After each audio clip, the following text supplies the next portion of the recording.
Right now, married people are very few. They are majorly from your generation. But my generation, they are very few. And even parents in the 30s, most of them are actually single mothers. Even when you just go outside there, like I work in the park, most of those women selling food and what, they're having kids but from different men, you know? That's the reality. Most of the kids are from different men. It's not like their partners died. Some of them are alive but reckless. They don't care. My name is Naluja Ketra. I'm 24 years old. I studied business administration, specialized in human resource management. I work in a bread store. Generally, I'm a passionate person. I love writing. I love writing. I love writing anything about myself, about others. I've always been an hardworking person. I grew up with my mom and dad, but unfortunately passed on. He passed on when I was in senior 5. We grew up in an environment whereby we just dream of characters. Like, we don't necessarily grow up like people in the Western area whereby these kids grow up and parents guide them on what they're supposed to become. A parent will see a potential in a child and they'll be like, okay, this kid will go for basketball, and they guide them to that career path. But in Uganda, we grew up when your mother at times doesn't even have a permanent career. Your father is also figuring out life. So we grow up trying to be what's on TV. We dream of being what's on TV, and we can't even afford that. So each and every time we lose our vision, you know. Now, when I was a kid, I used to watch movies. I loved writing. I would even write scripts. At 9 years, I would write scripts. I would always feel like I can write something better. But when you tell my parents, they would just encourage you, but they don't even know where to start from. And literally, as you grow up, you realize that that's just a dream, it may never come to pass. And you keep on, every time you're altering your career. Then at some point, I began dreaming, I was like, I'll be a stripper, because I used to enjoy seeing them on TV.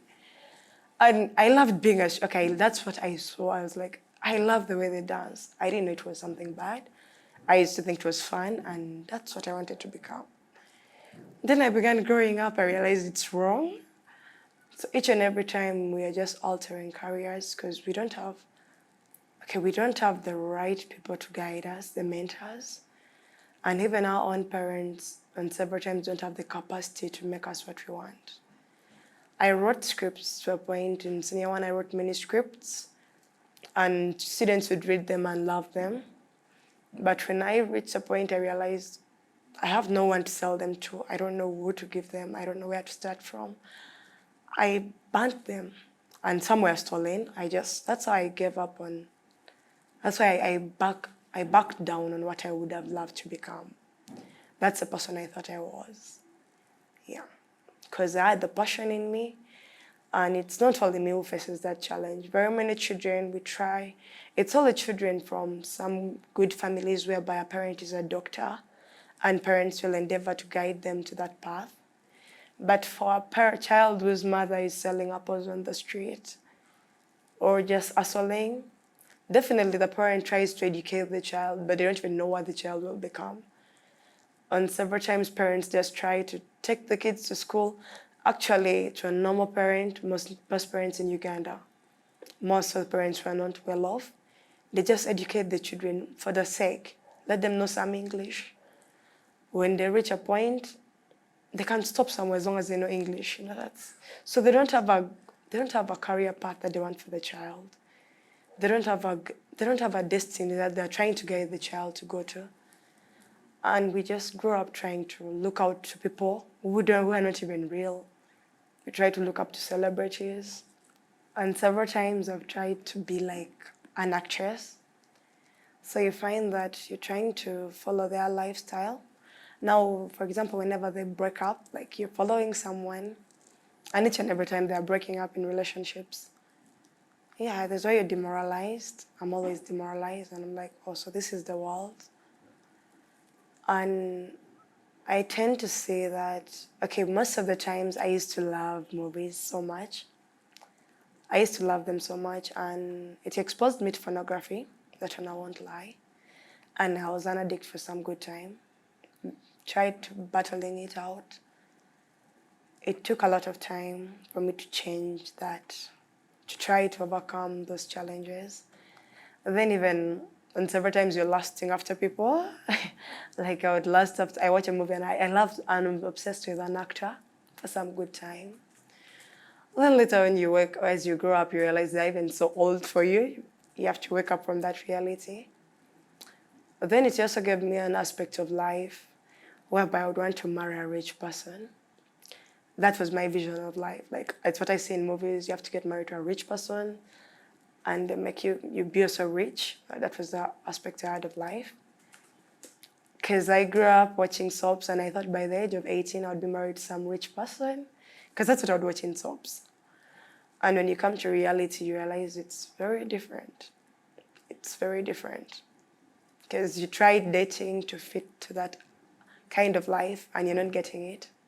You try this partner, you try the next one, and it's not working out, and you're frustrated. And I'm always frustrated until a point you realize that those are movies where they make things perfect.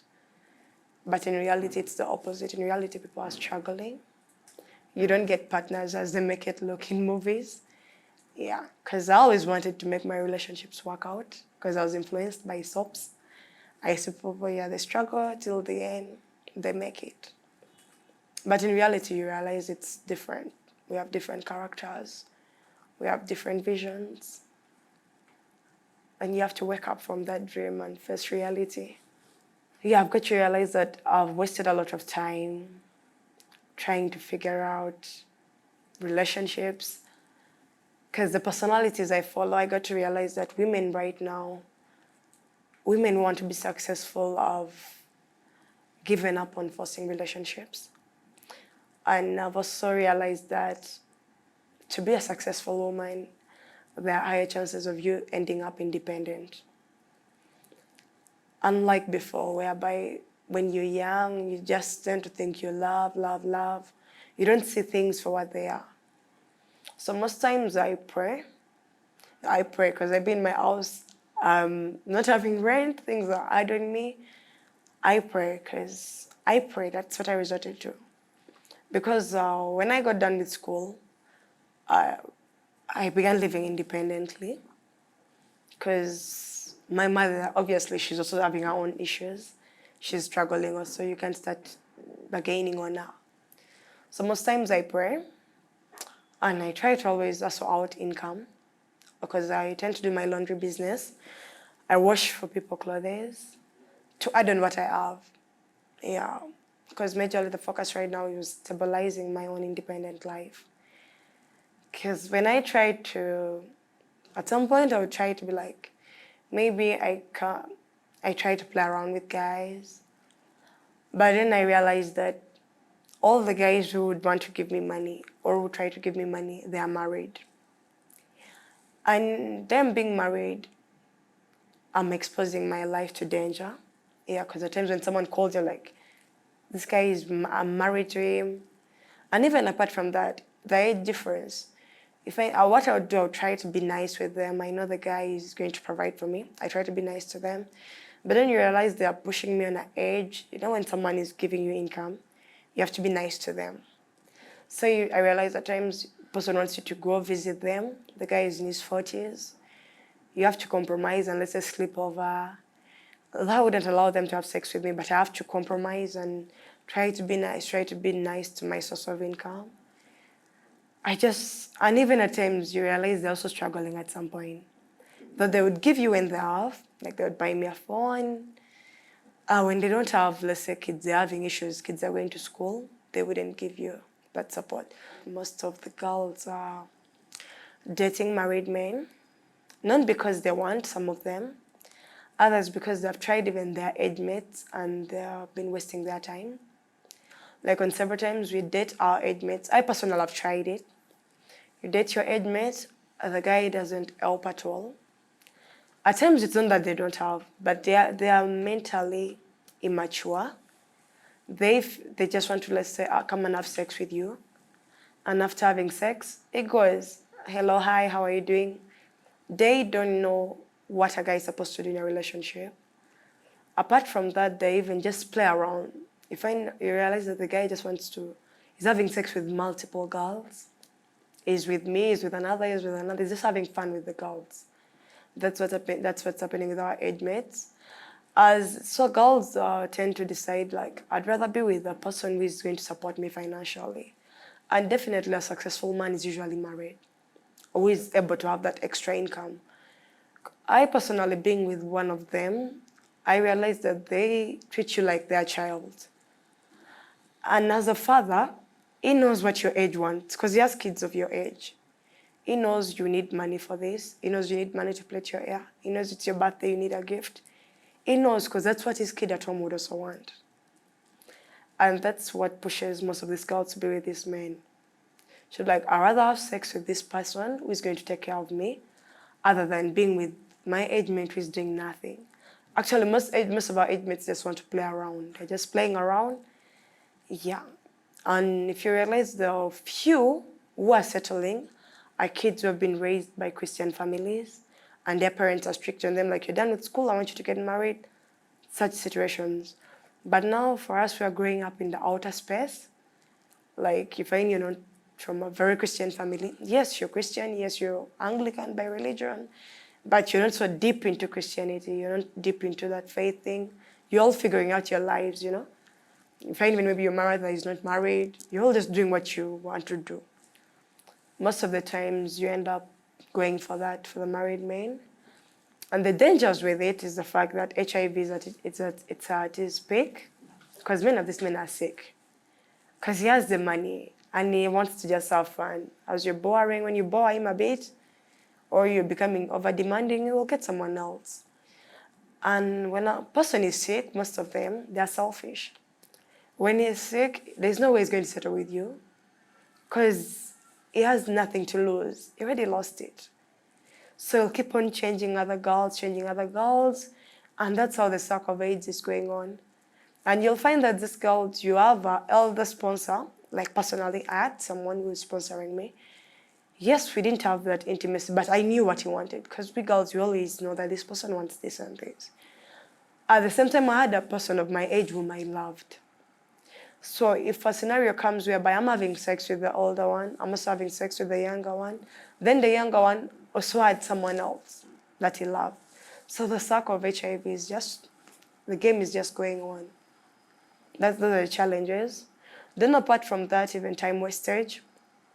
When you're with these older men, there are those who are okay with you conceiving, because when you're with these people, it's you to take care of yourself and not conceive. So like when you conceive, you have conceived with an elder person, definitely he's not going to marry you because he has his wife at home. Your kids will be knowing only their dad. There are higher chances that they will never get to know their extra family. And if he passes on, it's worse for you. Because these men are very interesting. They'll always give you money for upkeep and what, but they never give you much to, let's say, develop yourself, to establish a permanent income. No. They want to keep you under control. So those are the challenges. You find out those are kids, the next generation, whereby kids, actually it's what's happening right now. You find those kids, they're with their mom. Single mothers are so many right now. They're with their mom. They don't even know their dad. At times they know their dad, but they don't know anyone else beyond their dad. Like a scenario, I met an aunt and she had kids, and the guy is married, and the kids would tell me their dad has gone abroad. But the fact is the guy is married and has another family. So those are the challenges. Some of these married men are very clear and they'll tell you they don't want kids, but others are not clear on the terms. So when you conceive, you'll end up a single mother. And that's very bad, because even when a child is raised from a broken family, there are higher chances that kid will also be broken. And that's what we are getting. We, the girls, we are receiving that. We are getting boys from broken families, and definitely they never take us seriously.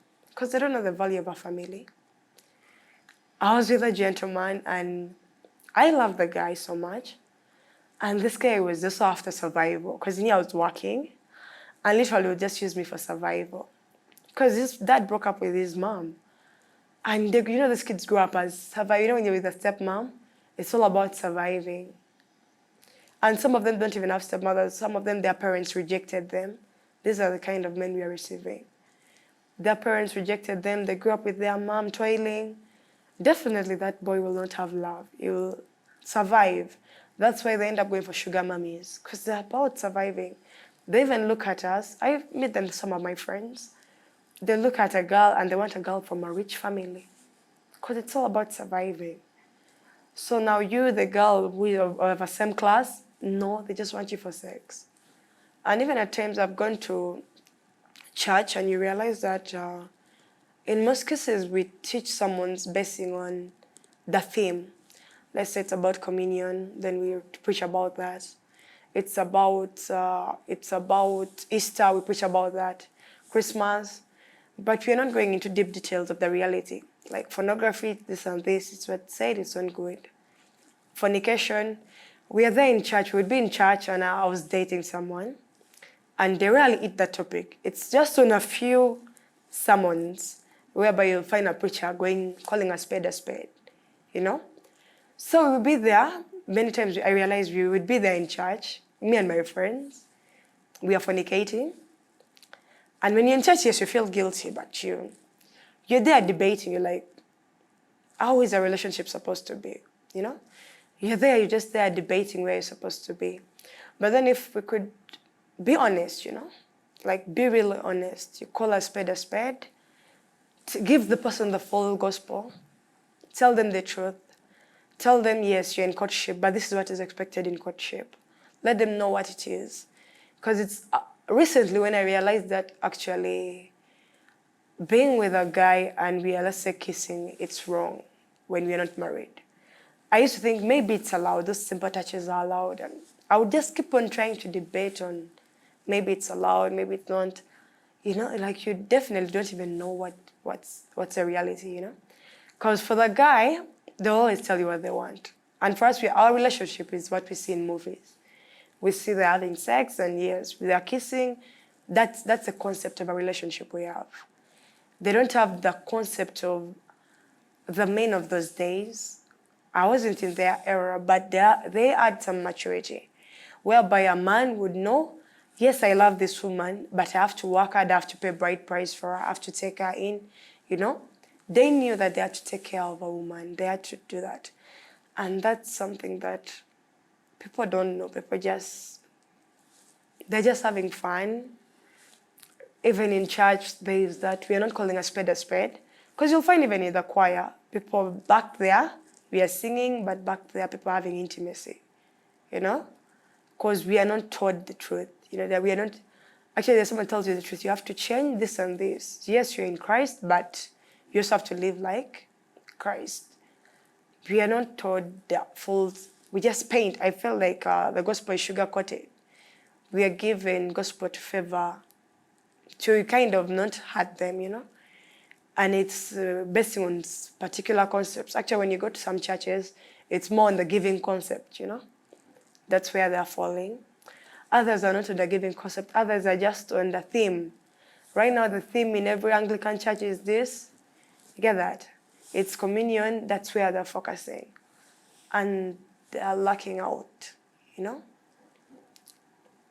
We are not telling people how to transform their lives, how Christ wants us to live. We should be telling them, So that by the time they lose track, let's say these kids from high school up to campus. Actually, many people lose track at campus. They really lose track. Because I thought I wouldn't, but I lost track in my second year. I even began dating one of my lecturers. That's how deep things went. We lose track along the way, Because you're just half-baked Christian, You want to live like, you want to survive, you want to live like, you want to date and more. So people should tell the youth the reality of the fact. I feel like girls are being so... Okay, we grew up overthinking that we should get married. We should get married. So people are really trying. They're trying to make relationships successful. To a point that even they're doing things they're not supposed to do. They end up even cohabiting, trying to be successful, and that's not the reality. I feel like, yes, we should get married, but there is more purpose to life than that. Getting married is, yes, it's good, it's amazing, but there's more to life than that, If you don't get married, what next? Because even many these women trying relationships, she tries this man, she conceives, she tries another man, she conceives. She's trying to get married, she's trying to get a partner who will take care of her. And these partners, these boys, these men, they don't have even the capacity. They're not man enough. You get that? They have an easy solution. Once it makes you conceive, he will run away, Even if he's there, you will not pull his neck to take care of the kid. So I think we should really teach the youth the reality. There's more purpose to life than that. There's more purpose to life than getting married. Because you try, this relationship fails, you try another one. But if it could teach the girl child on how to become a woman, how to become self-sustainable. Because I personally, with what I've been through, I feel whatever man can achieve, at times we feel even a woman can achieve it in terms of being successful. But our mindset is damaged. We grow up thinking a man has to take care of us, a man has to do this and that. And of which even the men we are counting on, the economy has squeezed them, they don't even think of that. And some of them even are non-developmental, their mind is dormant. So at the end of the day, people are having sex at a young age, they get sick, they get frustrated. They don't really know the concept of being matured. Because even to become a partner, you have to be matured spiritually, mentally. They should know the reality. It's not all about even getting married. You have to be somewhere in life for you to get a partner. Like, you should be a man, like, you should be able. When you see yourself and you're like, okay, right now, I can take care of someone's child, then you bring in the concept of a family. But our dating is we just dream that we shall be married. We are wishing and we are compromising to get married. So that's when I resorted to being independent and trying to come up with a laundry business, try to sustain my life, whereby I don't have to bend low to anyone. I don't have to compromise my values. And at least it's more sustainable, because it's assured. I'll go and work and earn my money. Unlike before where you have to try to be nice to them. Trying to be submissive. And even at some point someone will dash it on your face like, I'm married. And you have to be there and try to pretend it's okay just because you need that money. Yeah, that's what I resorted to. When things are so hard, I cry and pray. I lock myself in my room and cry and pray because I don't want to beg people. And even if you beg, people won't help you. So I cry and pray and I always find a way out. Like, the route to good things is always a long path. Like, for example, if a man or a guy wants to be successful, the normal way is going to work, it's going to take some time. You get that? But now you find, like, we're done with campus, I'm 24, and I'm admiring people who are abroad, you get that? Who are in 30, who are like 18, and they are living a better life than me. So definitely, I want to live an apartment life when I'm just done with campus. I want to live a high-class life. I want to hold an iPhone. I want to eat well.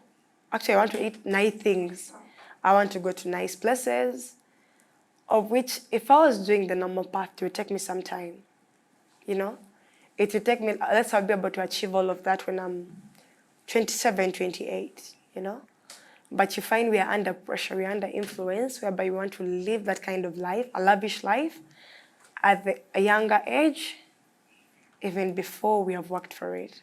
So definitely people opt for shortcuts.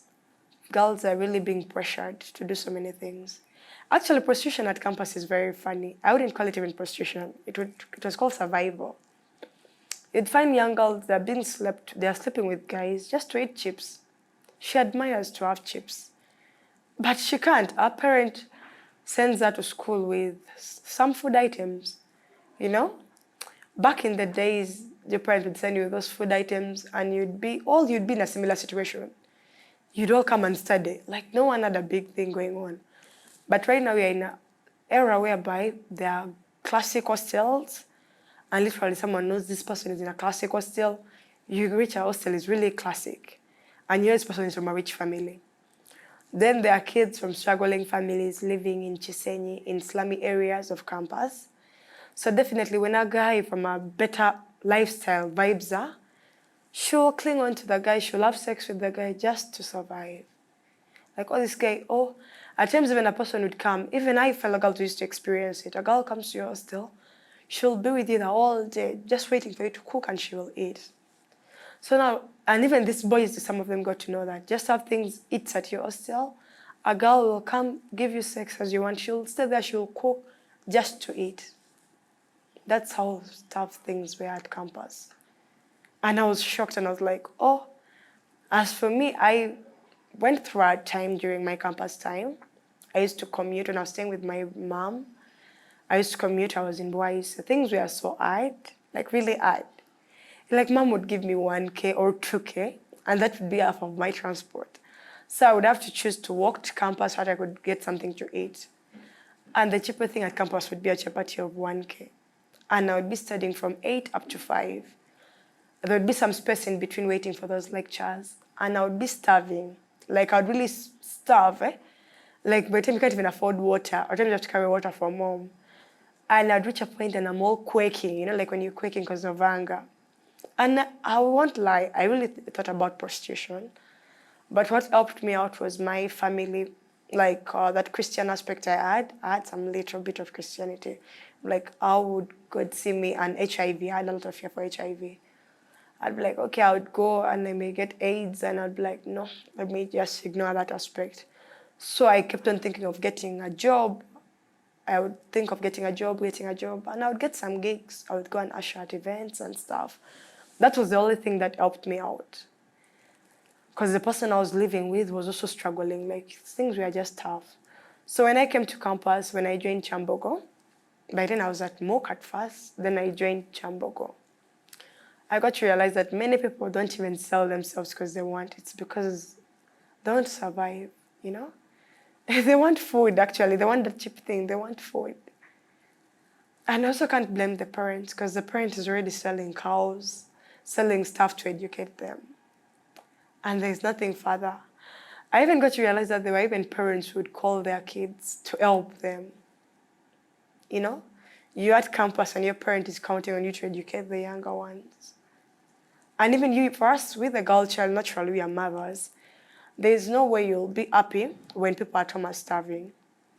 So you find a person, let's say if she's from Western region, like I came to Kampala to hustle. Like you have that mindset.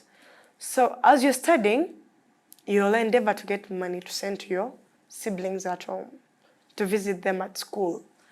So definitely most of them resort to getting married men.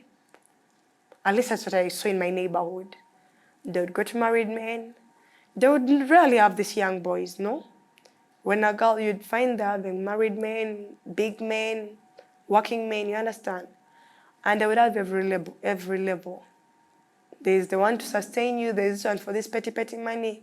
You'd find she's even having a border. She's having a sugar daddy, she's having a variety.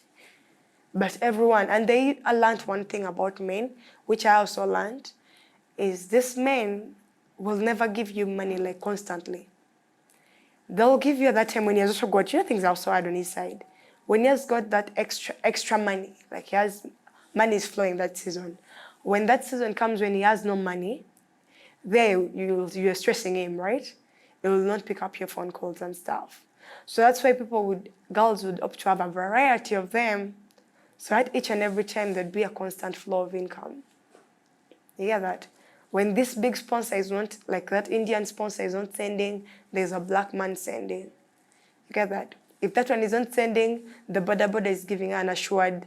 She has to look good, her nails have to look good. There's a border guy, that one is going to cater for the transport. Then in case she conceives, there's a doctor. She has to give him service in order to help her abort at a free cost. Because the guy who made her conceive let's say he turns off the phones. Because at least that's what I experienced from my friends. There is a doctor. The doctor was quoting her, the agreement maybe, you give me sex after. There's that medical person that they're using. So that's how life is at campus. There's that one for the nails. So generally, that's how things become at campus. At times it's because of pressure from friends. At times it's because honestly things are hard at home. There are those ones. Because when you send your girl child, you've sent her, at times even some of them don't even send them with food. I've met scenarios where girls are sent even without hostel fee. Like your parents send you to, and the girl, she starts sleeping with fellow students. Like she goes to a boy and she requests to sleep over. The person she feels safe with and she tells the reality. And definitely when she tells that boy her situation, the boy will start using her. That's the game. Like, you're sleeping on my bed. Then she also tells maybe a fellow girl. I've met girls who would gamble their way out. Even boys would gamble, but the good thing about a boy is kind of safer. He would crib with these guys, and you guys have that love and stuff. Okay, they are kind of rough. Boys are hustlers. You find him sleeping here, he's sleeping there, he's sleeping, surviving. He has less danger than a girl. But girls, you find that when with a fellow girl, you may find that the girls, we are not like, for us girls, we are obedient. The custodian wants you to sleep alone in the room, you're going to sleep alone. You get that? Unlike boys, boys will risk. Say they sleep alone, but my friend's going to crib over. So these girls go and sleep at this guy's place. Then even at times, there are points they would call me, Ketra, I have this friend of mine, can you help her hostel? Because at my hostel, they refused. I'm like, this girl, she has been sleeping at a boys' hostel.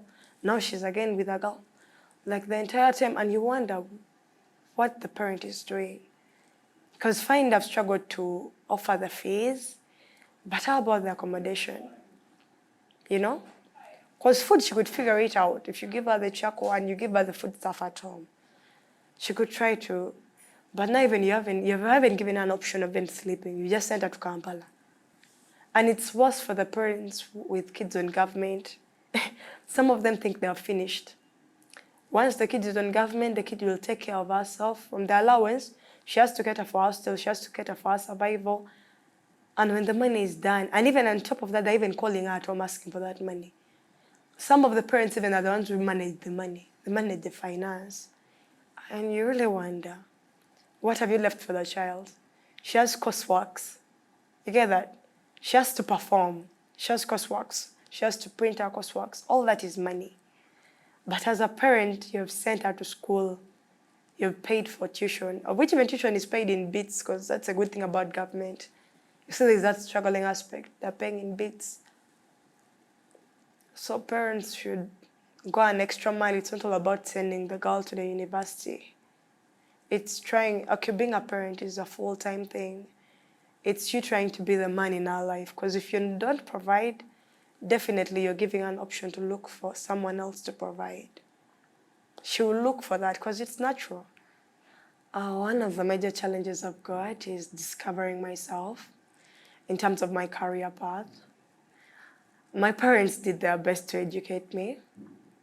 But then after studies, what next? Because I had a dream. I always believed that if I perform well, I would become a lecturer, I would become someone successful, based on my good academic results.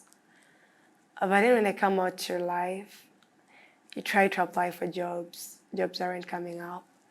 And you realize many of the youth of our age, they're actually discouraged.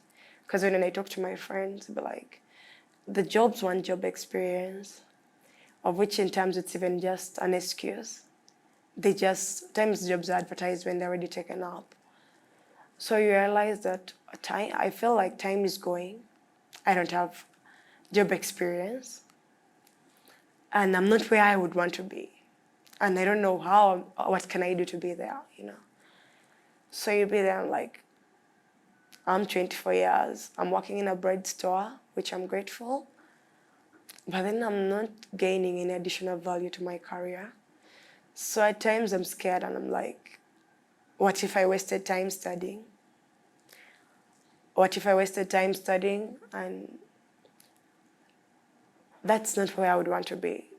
Because at some point I was like, maybe I should also go for CHEO. Because I calculated the math. I'm like, the math of being in a bread store and it takes me a long time to save up.